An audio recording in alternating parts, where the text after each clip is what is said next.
Hi, my name's Lisa. Welcome to Creative Bird Studio. I just thought I'd quickly come on and do a quick video just to show you what I've been doing. So last week I was going through all of my little bits of paper scraps and I decided I have far too many. I can't possibly use them all and I don't particularly need them all. So I made the decision to toss a bunch of them in the bin, like in the actual bin that I'm not planning to make anything from. And then that evening I was on Facebook and I came across a post from Bonny and Clive, and she had put together these scrap clusters in a way that I hadn't seen before and hadn't tried before.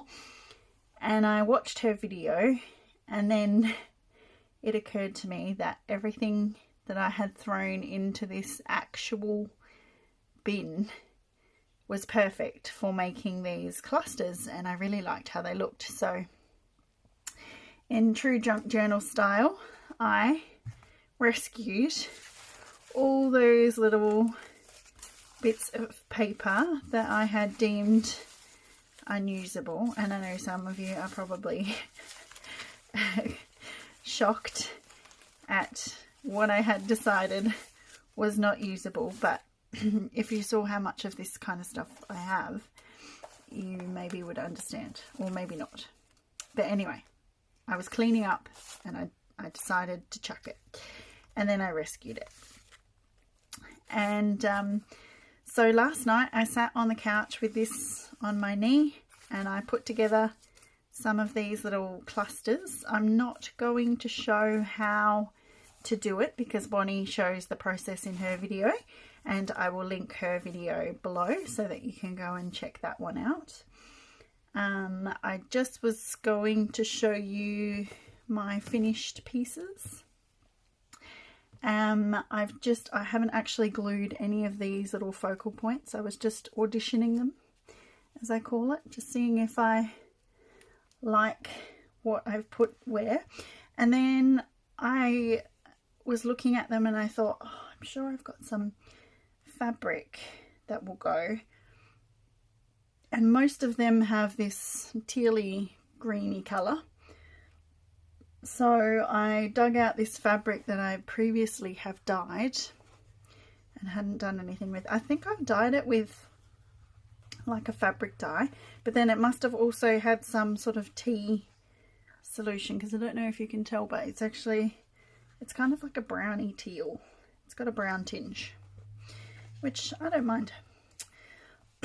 So I started chopping it up and popping it behind them, and I really love how that changes them, and I guess makes them a little bit more mine now, because these ones all look very similar to what Bonnie made, and now with the green or teal fabric behind, I think they look quite different and more in keeping with my sort of personal style.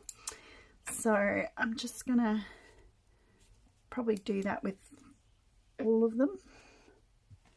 So I've just got my little pieces here. Usually I am a fan of inked edges of things, particularly focal points, but I was looking at these and I feel like maybe with sort of this guy, I quite like the white because it makes him stand out more against the black. But I'm thinking maybe this one could use, a little bit of ink to stand out just a little bit more. So let's just ink this one up.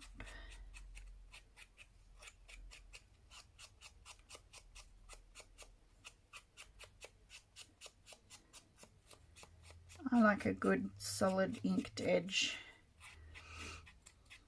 And some people I noticed do sort of varying degrees of inking, but I like it to be quite noticeable.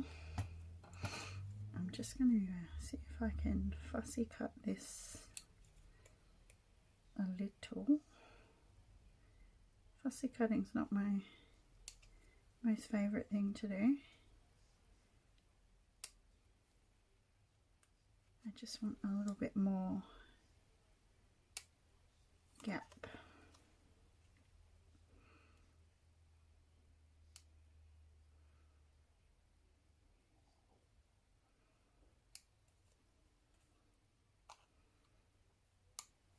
Okay.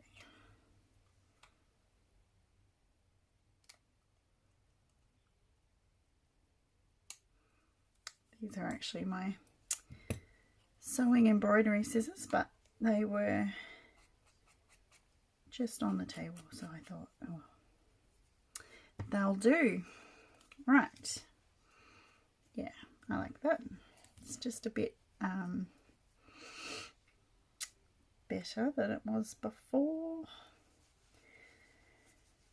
And I'm just looking to see if anything else maybe needs a bit of ink. I don't know if you can see, but some of these focal points I have actually embellished them. So what I do is when I get a packet of these Tim Holtz little fussy cut things, I'm probably not even on camera, there we go, I don't know if you can see, I will pre-shimmer and then put a bit of that glossy accents style stuff just to give them a little bit of interest. So I've done that with most of these, but not all.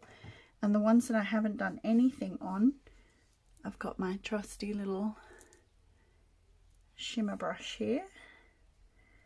So I thought I would add a bit, if I can get the lid off without spilling it. So this little bee, oh yeah, the wings are already done. Find something that's not done. This butterfly doesn't have any shimmer or embellishment on it.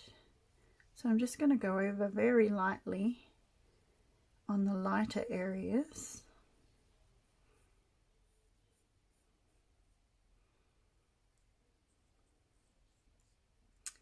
Just to give that extra little bit of shimmer there. Probably doesn't show up, but it's now just a little bit of sparkle.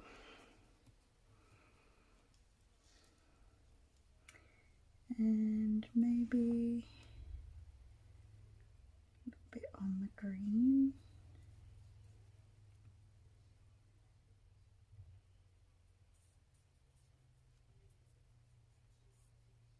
I don't want to go overboard, just a little bit here and there. I tend to put it in the sort of lighter areas.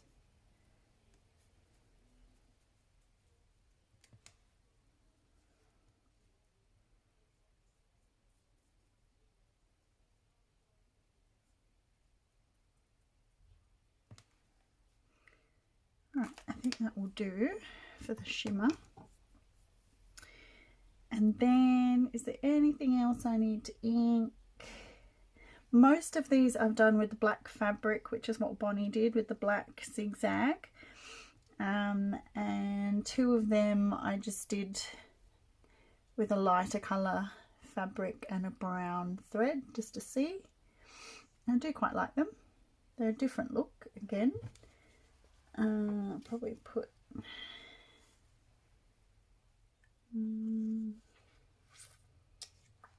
what else can I fit on this piece?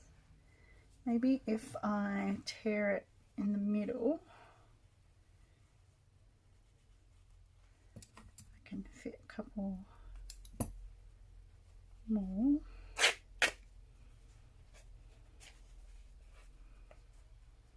Maybe that one. one. Whoops.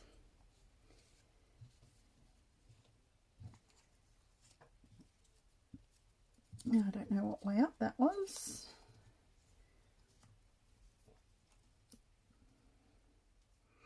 That's all right.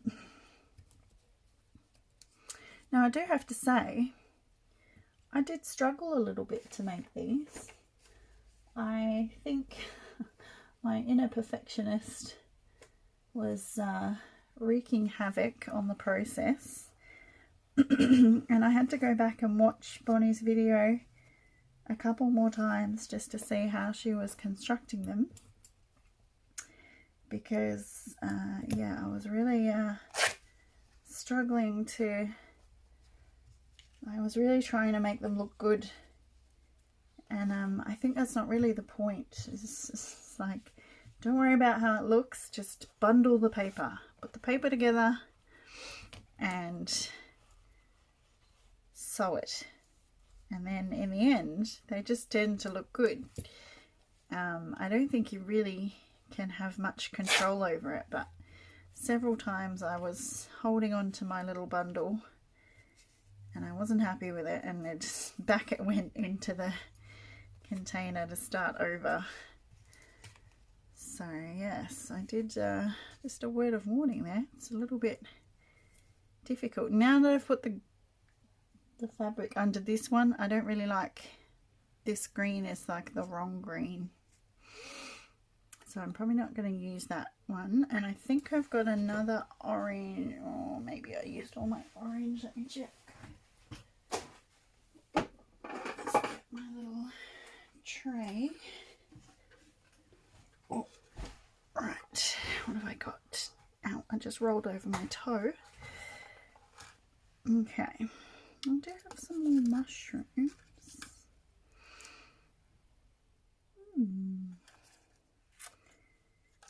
Cute. I'm tending to like the orange because it really goes nicely with the blue. Orange and blue are friends. Oh, I don't mind that either. I was looking for...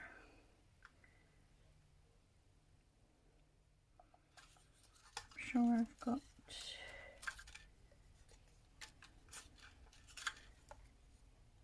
I think I've probably got enough butterflies. Maybe I'll do mushroom.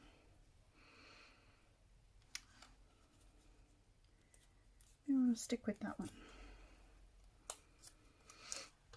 Okay, let's just stick with that for now and put them somewhere where they're not going to fall. Now, the next thing I thought of, I'll put that butterfly away,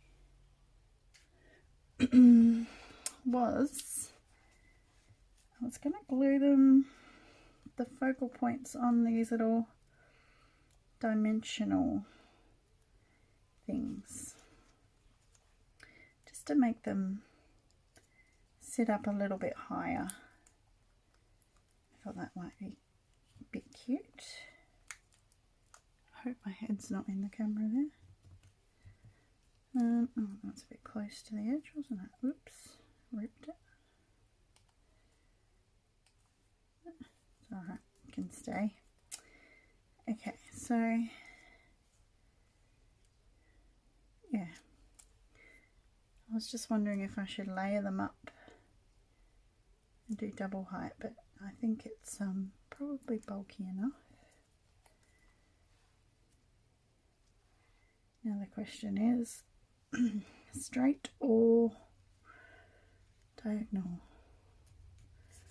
Maybe just like that. And then for fabric, I like this glue, which is similar to what I think people that use Fabri-Tac, I think this is a similar version of what we can get here in Australia, because it dries really fast and it's a clear glue, and it is from Bunnings, which is like a hardware store, but it's sort of similar to a hot glue in that it's all stringy and it dries fast, but it's It's just a cold glue out of a container. So I'll just make sure I got no little strings there. Oh, I cannot glue a thing without getting it on my fingers. I probably should not be gluing on this piece of material because this is the piece of material that I use to take photographs of my things once I've made them. Not ideal, but anyway. There, cute. I really like them. They're a bit different and they're definitely not something that I would have come up with on my own had I not seen Bonny's video. So thank you, Bonny, for sharing this technique with us and inspiring me to re-rescue my scraps, my moment of tidiness, and create some very cute embellishments. And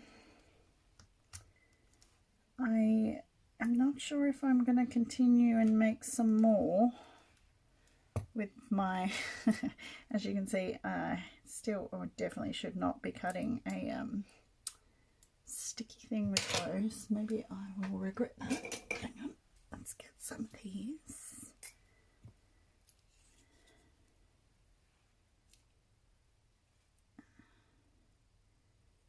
Yeah, I still have plenty scraps left over, so I could potentially make many more,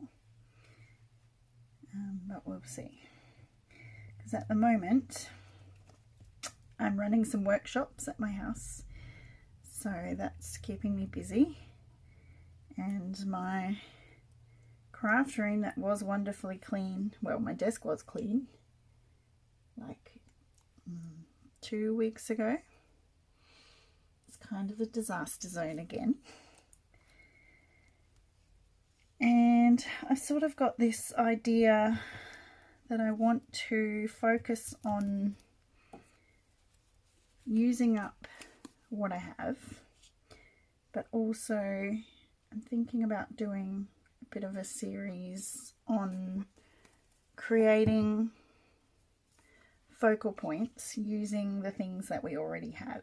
So using stamps and punches and die cuts and all the things, rather than just going to these pre-purchased, pre-made focal points, which are wonderful, but I think it would be fun to just sit and create my own using some of the things that maybe I've forgotten about, or maybe I don't reach for very often, and just create a bulk mass make of them, so that when I am reaching for focal points, I've got some nice handmade ones to use as well. So that's sort of in the pipeline, but at the moment it's just an idea that's swirling around my head. I'm sorry if I sound like I'm huffing and puffing, I probably am. It's really cold in my craft room, and I'm just still getting over a bit of a head cold, so my nose is a bit sniffly and I'm trying to breathe through my mouth. So fun times going on over here. And it may also be quite shadowy because, oops, there goes my light. Okay, so I will have to wrap this up because I think the shadows just got worse because my little light just decided it would run out of battery, or charge rather. It's not battery, it's charge. So yeah, I hope you can see what I'm trying to achieve here, and I will charge my little light and take a photo, and it will be the cover photo for the video. Thank you for watching, and I hope you enjoy this and are inspired to try something new with your scraps. And yeah, have a good night. Thank you.